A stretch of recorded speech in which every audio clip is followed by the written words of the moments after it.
Hi, this is Aaron with Zollotech, and today we're going to take a look at the iPad. I'll give you my own review on this. Today, I've been using this the entire day. Used this yesterday as well, obviously, as it came out yesterday or 2 days ago now as I record this. The iPad is definitely something that you have to get your hands on to appreciate.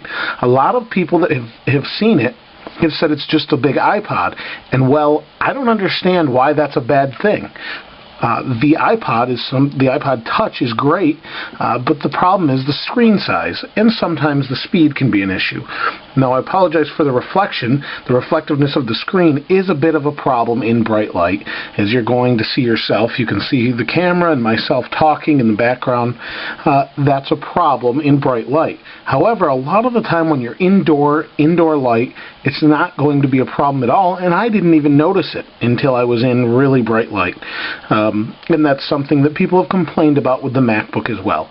The best thing about this is probably the ease of use. There are a lot of nice little quirks that I've found is using it.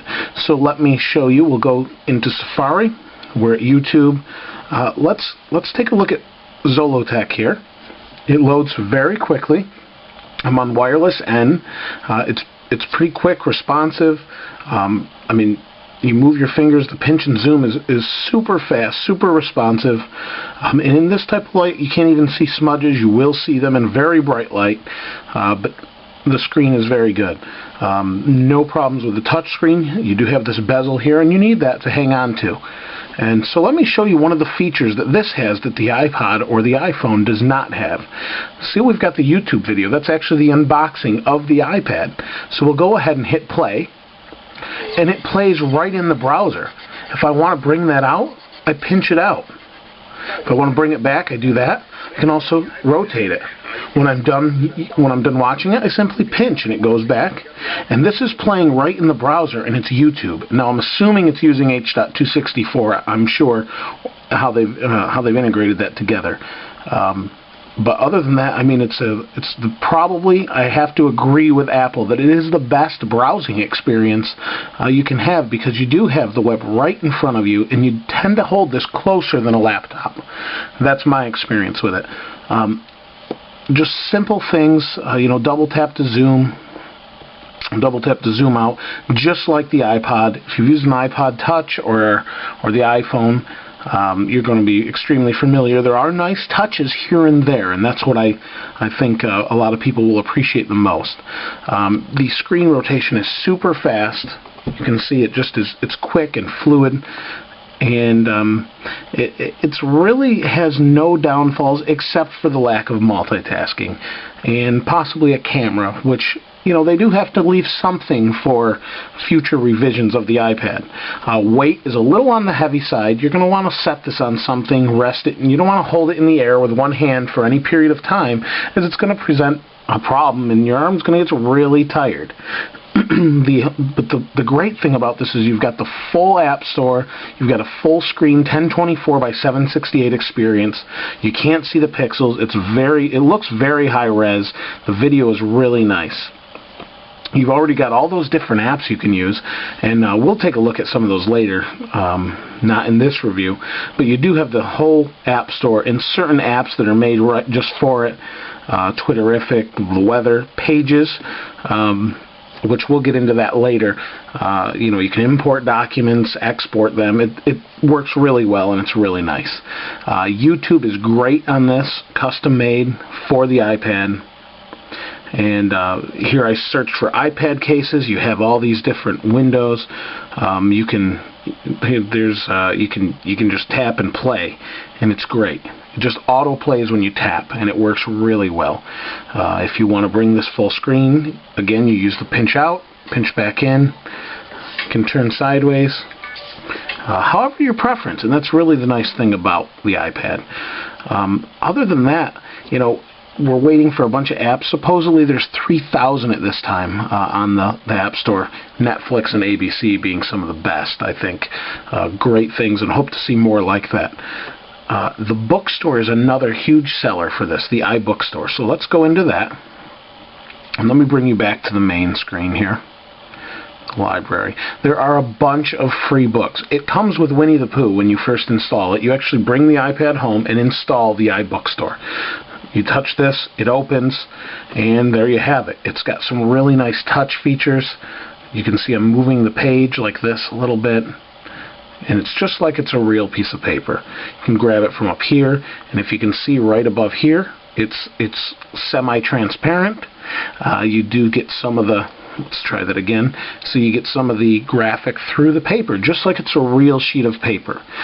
You can go into the fonts. You can change your fonts. There's different selections. You've got these 5 different fonts here.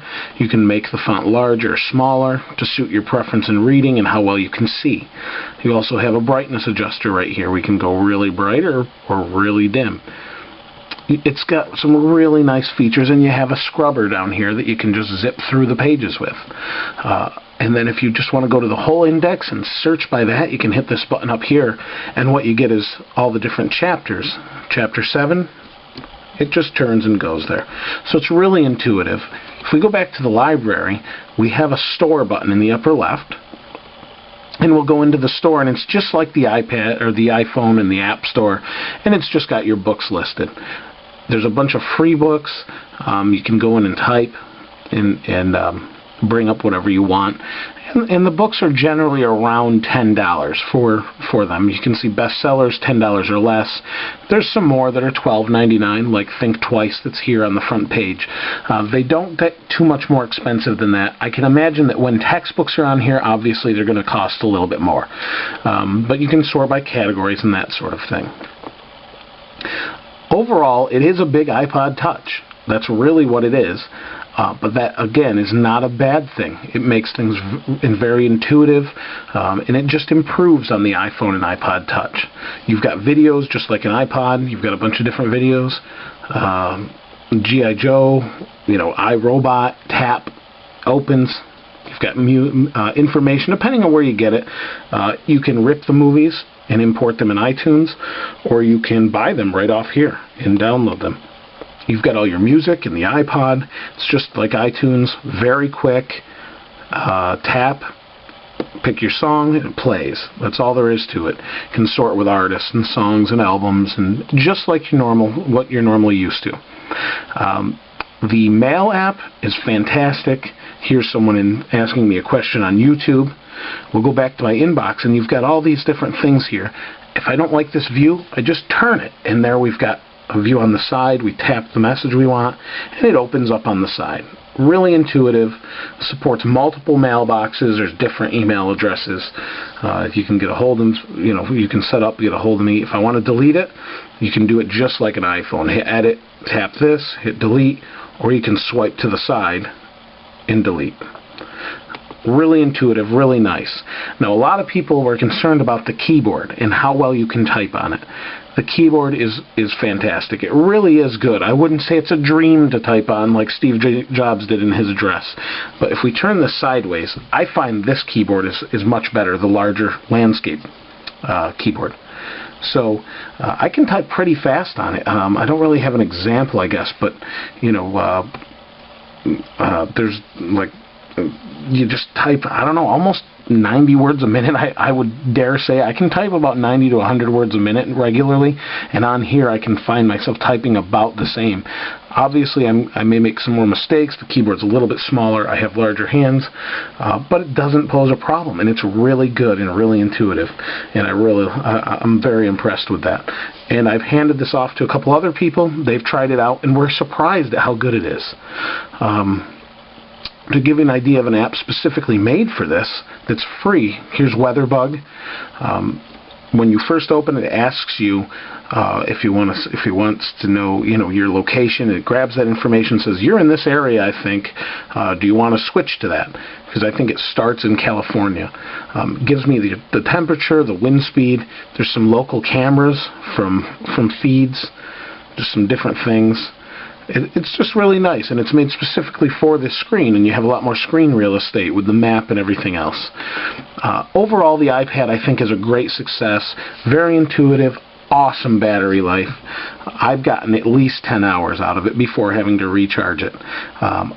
I think it's a huge win for Apple in the future of computing, I would dare say, unless you need to create media, then you're going to need something a little more powerful. This is Aaron with Zollotech. We'll see you next time.